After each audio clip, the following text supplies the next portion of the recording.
Mercredi 12 février, le conseil municipal a tenu sa 54e et dernière séance de la mandature sous la présidence de Georges Naturel. 21 délibérations étaient à l'ordre du jour, mais le vote du budget 2020 était évidemment le point d'orgue de cette réunion.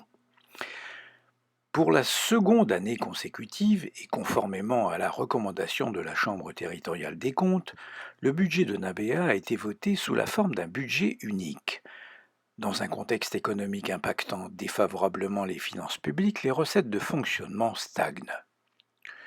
Les budgets annexes, collecte des déchets, eau et assainissement, sont équilibrés sans subvention. Cependant, le budget d'investissement bénéficiant des reports antérieurs permet la poursuite de l'amélioration du service rendu aux administrés de la ville. Ainsi, le budget principal s'élève à plus de 6,5 milliards, dont 4 milliards en fonctionnement et 2,5 milliards en investissement. Le budget respecte les ratios financiers en matière d'épargne, d'endettement et de frais de personnel.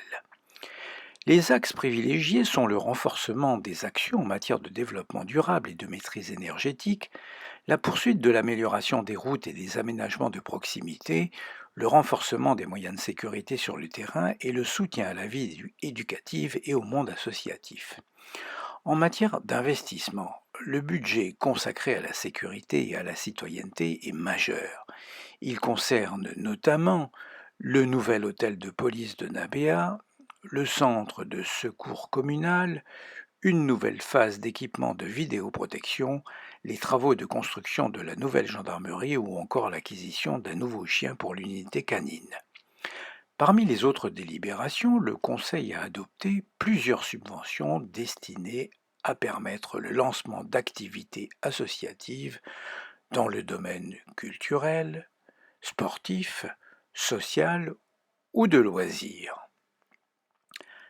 À la fin de cette ultime séance de la mandature, Georges Naturel a tenu à remercier deux personnalités qui ne brigueront pas de reconduction au Conseil.